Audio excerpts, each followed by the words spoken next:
Hi guys, and welcome back to my channel. So today I'm going to be talking about the dreaded morning sickness and some tips that really helped me to get through it in the first trimester. This is my second pregnancy, and I feel like for some reason it was just so much harder to get through this time. Last time, I don't know if it's having a kid that you're like chasing around or I don't know what it was, but this time it was just so much harder. So I really had to dig deep and find some ways to cope with it, to help it get better. And I found some really awesome and helpful things. Some of them are a little bit obvious and a lot of them really just weren't. I know morning sickness can be different for everybody, and different things really will help different people. So the first thing I'm just going to say before I get into it is to pay attention to your body and what you need and what your body's kind of telling you, because one thing might work for me and it might be the opposite that works for you. So I'm going to go ahead and get started with the 10 things that I highly recommend to help with morning sickness in your first trimester. So the first thing that really helped me was to eat constantly, like just constantly be eating something. I don't even know if it was like every hour and a half. In the beginning especially, I would just force myself to eat something, even if it was something small, and just constantly having something in your stomach is going to help. I found that there was a lot of snacks that I knew that no matter how I felt, I could just like somehow get down, and some of them were like applesauce, crackers, or pretzels. Like I found the Kind Bar breakfast granola bars, because a lot of granola bars actually don't have a lot of protein. So those had like 5 grams, I think it was 5 or 6 grams of protein, and they weren't like as heavy as like the actual protein granola bars, so they were easier to kind of stomach. I would just take little bites. So just finding things that you can eat constantly and just eating before you're hungry, because I found that if I let myself go more than 2 hours without eating, I would almost be way too nauseous to eat, and it would just be like a miserable experience. So eating constantly is definitely something that helps with morning sickness. I've read it all over the internet. Like, it's a tried and true tested technique to help to deal with morning sickness. The second thing I'm gonna share today that really helped me was not eating like really heavy foods. And sometimes I would be like, oh, like I can eat this. Like I'm not like feeling nauseous. I can actually stomach vegetables. Or like one time I had this like lentil soup that I had in my pantry, and so I would eat it and then I would feel awful for the next like 24 hours, especially that night.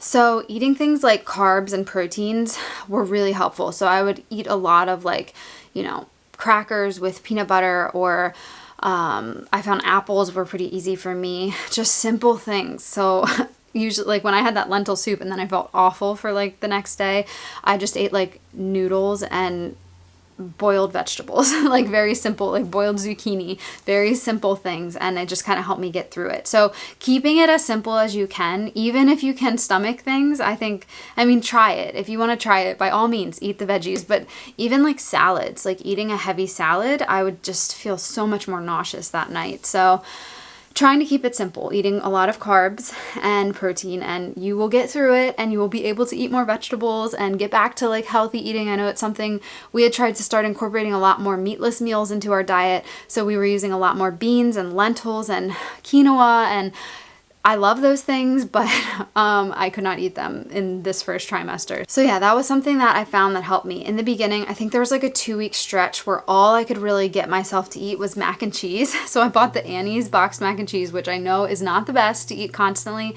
but it was like all I could bring myself to eat. And it does have 10 grams of protein in it, so it was like not the worst thing. So yeah, just eating carbs and making sure to include protein and trying to get your veggies in where you can. But I do find that really cooking them down helps you to like digest them without feeling super nauseous. And the next thing, which you've probably heard if you're pregnant and you have any sort of pregnancy app, is drinking a lot of water. And just when you think you've drank enough water, drink more. I have this big, like, I think this is the Walmart brand, I'm not sure, stainless steel cup, and I actually bought a silicone straw for it. And I just I find that having a straw helps you drink more, and it's easier to take smaller sips. And I just refill this and try and keep it with me. I think this is like 32 ounces or something. It's a lot. And so trying to drink like a lot. So I will tell myself like I need to drink at least 2 of these like in the morning, and then like 3 throughout the day. And drinking a lot of water really, really helps. when I don't drink a lot of water, I'm definitely more nauseous. It is helpful if you can drink it all earlier in the day, because sometimes I'll forget and then I'll have to catch up in the evening, and then I'll be up going to the bathroom like multiple times before I can actually get to sleep. So trying to drink water a lot earlier in the day and then just constantly throughout the day is really, really helpful. So the next tip that I do have for you, which my doctor recommended and I've seen recommended a lot of different places, is taking vitamin B6. So this brand actually I really like. It's got very minimal ingredients and they're pretty good ingredients, and it's just the 25 milligram dose. The only place I could find it was on Amazon, so I will link it below. But you can take it 3 times a day, 25 milligrams, and I really, really found it to help. In the beginning, the first couple times I took it, I felt like it just like completely dulled the like extreme nausea, and I could tell it was still there, but it was definitely much more dull. So I really, really highly recommend this. I haven't stopped taking it since, so I don't know. You know, I'm always one of those people that's like, well, was it actually this? Like, should I go back and try again? But like, I've just been taking it like 3 times a day since then because it has helped. And I really do recommend it. So talk to your doctor if you have any questions, if it conflicts with any of your vitamins, or if it's okay for you to take. I know they said they do have this with a prescription if your morning sickness is really bad, especially if you can't keep anything down. And I have had a couple friends who have done that. Thankfully, this and some of these other tips that I'm giving you did help me enough that it has really gotten me through the worst of it, I'm hoping. So yeah, vitamin B6, I highly recommend. Again, I'll link that one below, but they do recommend 25 milligrams 3 times a day. And I started with once a day, then added to twice and 3 times. The next thing, which I started this pregnancy, the last pregnancy I did something a little different, is these Gingins. I'll have to see if I can find them on Amazon. I got these at Target. I think they were like $3.99 for a bag of, I think 30 are in here. I bought this second bag and I haven't opened it yet. So they're not the best tasting thing, because sometimes it's just kind of like I have to keep my mouth clamped shut just because it tastes like ginger, but they do taste kind of sweet. They do have sugar in them, and I think that helps. But yeah, these, if you can stomach them, which I always could, like I never had a problem with it, but I would just, you know, as you suck on it, it's not like the most pleasant thing ever, but it really, really helps. And I would find that if I was nauseous, I mean, back in the beginning when I was like really, really nauseous, and then the past few weeks as I've just been like uncomfortably nauseous, this would really help. And I have heard ginger tea helps. Anything with ginger helps. So I really liked these. My last pregnancy, which I talked about in this video, I actually did Preggy Pops, and I really liked those. I do recommend the organic version just because it doesn't have all of the bad ingredients that the regular one does, but either one, I ended up in that pregnancy taking the regular ones because I didn't know they had the other kind, but they really, really helped. I would just be utterly nauseous. Like I remember one time sitting in the car, me and my husband were going to run into the store, and I was like, I had my bag, I was like, I'm going to throw up. Like I just need to stay in the car, and I put one of those in my mouth, and I wanted to spit it out so bad because like when you want to throw up, you don't want to eat anything. And I just like clamped my mouth shut and just like waited, and within like probably 2 or 3 minutes my nausea went away, and I actually followed my husband then into the store, and I was feeling so much better. So those helped so much, and these have really helped me this time. I didn't actually end up buying Preggy Pops this time because these, I was like, I'll try these first, and they really do help. So ginger, any sort of ginger candy, or I've heard lemon candies can also be helpful. As well as the Preggy Pops are really, really helpful, and just kind of like keeping your nausea at bay. So the next tip I have for you has to do with aversions. Not everybody has food aversions, I guess. I have for both pregnancies. I've had them really, really bad. Like literally this time, I forget what it was last time that was the worst, but this time chicken. Like if I think about it at all, it makes me like entirely nauseous. Like I have not been able to eat it, but like maybe once or twice since I found out I was pregnant, and it has just been terrible. But there's just so many things, and for me they constantly change usually. Like there's some like that one that lasts like the entire time, and I did find last time they would completely fade away like throughout the pregnancy. Most things, there's a few things I still did avoid because it didn't make me feel well, but the aversions do go away. So like for example chicken, or I find that like if I'm eating something every day, then like it kind of makes me nauseous after a little while, so I don't buy anything in bulk. And that way, like, I'm kind of eating what I can. So our grocery budget has kind of jumped this month because I'm buying smaller amounts of things. I'm buying a little bit more of processed foods or pre-made like meals like raviolis and stuff. But I have found that figuring out what you have aversions to and intentionally avoiding those really, really helps. And if you can kind of figure those out and avoid having them in your fridge, avoid thinking about them, avoid looking at them, like turn off all of your recipe pins or hide all of your recipe Instagram accounts you follow, just having those aversions like out of sight, out of mind really, really helps, which is just crazy how like it is such a mental thing. Like my husband's always like, well, if you feel better when we're like out and about, then like, isn't it just mental? And I'm like, okay. I mean, he's very supportive and I'll show you that in the next tip, but it does make me wonder like how much of it is mental, but the aversions is definitely partially mental, but I have heard that it comes from like, you know, the instinct of like being able to avoid things that are potentially hazardous to pregnancy, but some things like I don't understand, like chicken isn't really hazardous or like vegetables.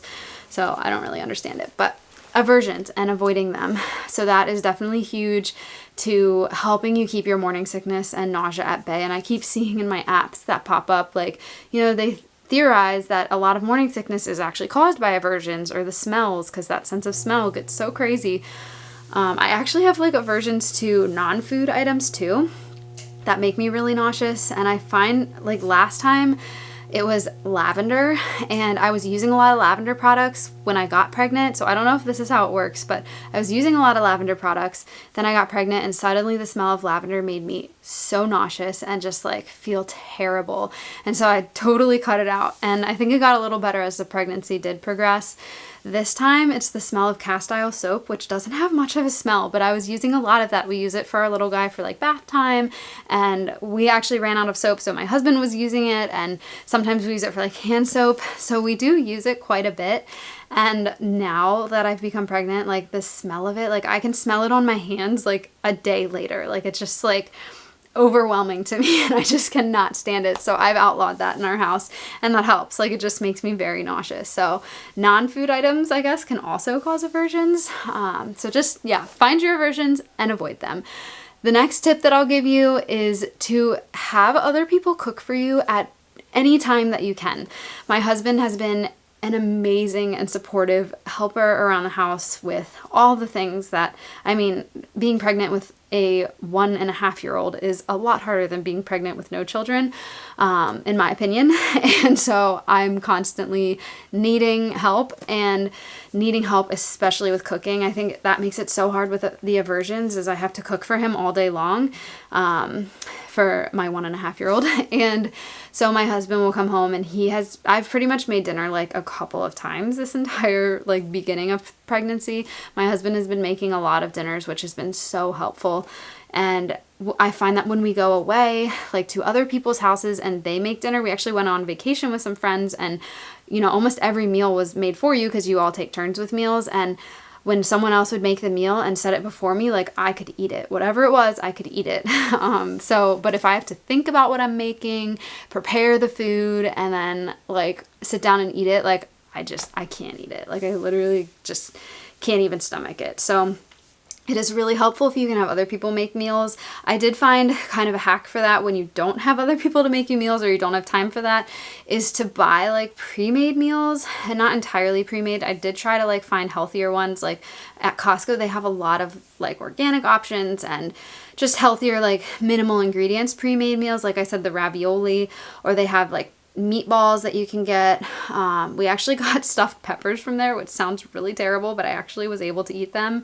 And they're pre-made and they don't have terrible ingredients. So just finding things like that you can have, that you can make quickly and that have good ingredients, that don't take a lot of thinking and are easier to like stomach. So that's my tip for thinking about food, and now I will be done thinking about it. So going off of that, my next tip is to get out and distract yourself as much as possible. I found that helpful for me. Some people might not, but I found that getting out, going places, you know, going to friends' houses, having people over to like, you know, just distract me really, really helped. It just, I mean, on one hand, it would just pass the time, even if I felt crappy during it, but I would find it easier to just like constantly sip on water. I would find it easier to like snack a little bit, like while I'm distracted, not thinking about the food that I have to eat and chew and swallow.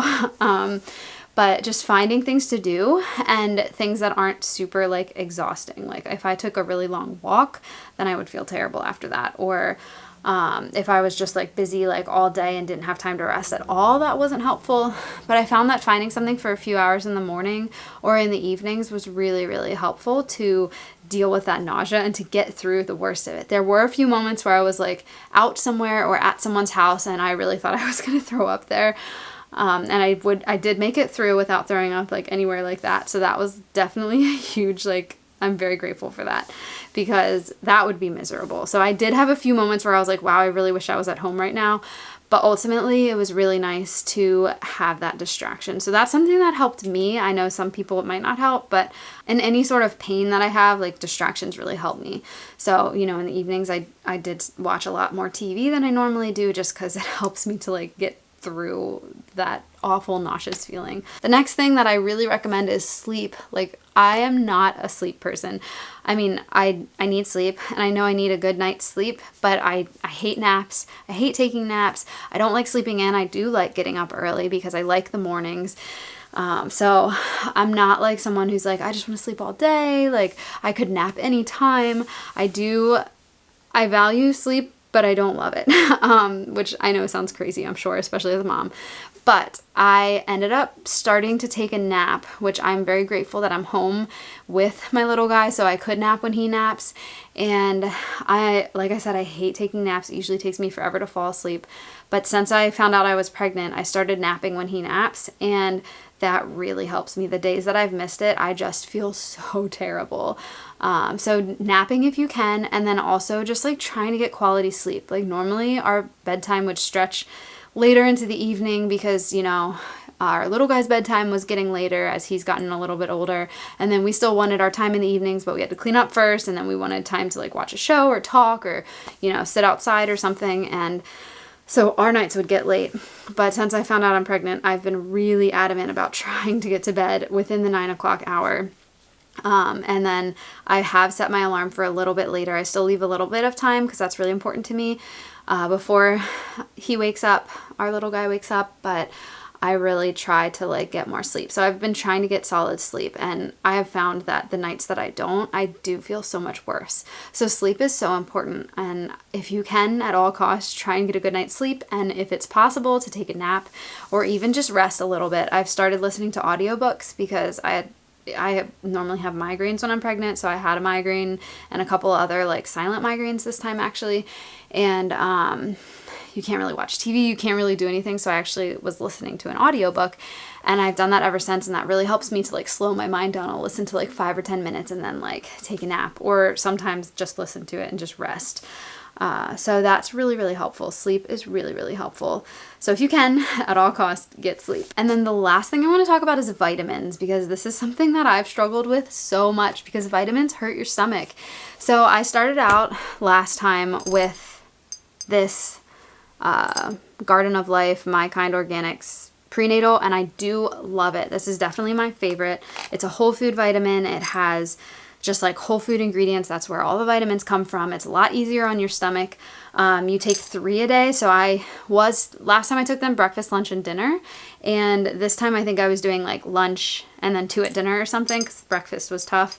And I really, really love this one. After I had my first, I developed a carrot intolerance. I cannot eat carrots. They cause me severe issues.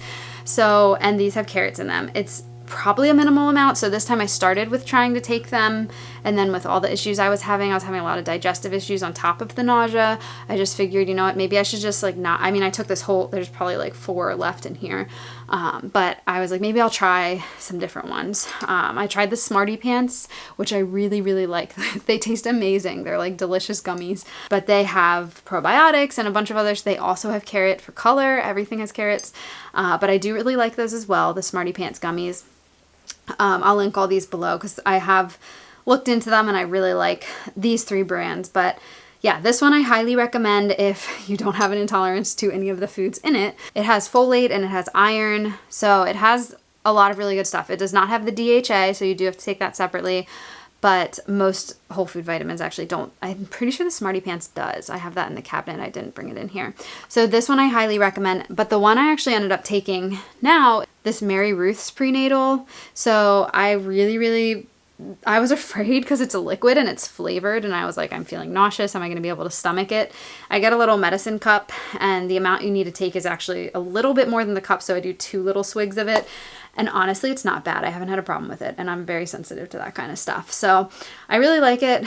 It has everything you need in it, except for the DHA again. You take it once a day, but this one is really easy on your stomach. I haven't, like, you can take it on an empty stomach, never had any problems with it, and I have a very sensitive stomach.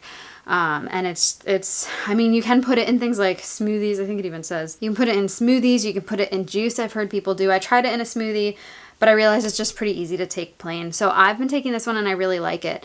Now, I have heard recommended, and this one does recommend too, taking it at night, but if morning sickness is something that you really struggle with, and especially if you're more nauseous in the morning, to take your vitamin at night.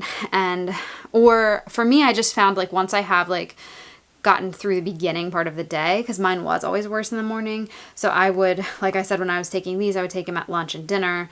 And this one I actually take at dinner or right before bed, because this one's really easy on your stomach, so you don't really have to worry about taking it with food. So those are my tips for vitamins. Vitamins are tough. My doctor actually just told me, which, I mean, ask your doctor if you have any questions about it, but she said if you freeze your vitamins, that it actually doesn't hit hard in your stomach, and it gets through your stomach to your intestines, and that's where it needs to be absorbed anyways. So she said that a lot of people have luck with freezing their vitamins, because then they can take them and it doesn't hurt their stomach. So I haven't tried it, and I have never heard that before, but it sounds really interesting. So if you try it, let me know. Or if you have heard of it before, let me know. But yeah, these are my top tips for morning sickness. If you're going through morning sickness, I'm sorry. It really, really sucks. It does end, and I will have some encouragements for you. I want to share a video on encouragements to get through the first trimester, because it's so hard, especially if you're feeling crappy and it's just like early. So it's like, can I even be excited yet? And I'm feeling terrible and nobody knows. And do I have help? And there's just so many factors in that first trimester, but you can get through it. It's for a good purpose. And if you have any extra tips, please share them in the comments below, or let me know what has helped you. And I will be back to continue sharing more tips and tricks for pregnancy and natural pregnancy and anything. Let me know if you have any videos that you do want to see, and I will think about sharing those in the future. So thanks for watching, guys, and I'll see you next time.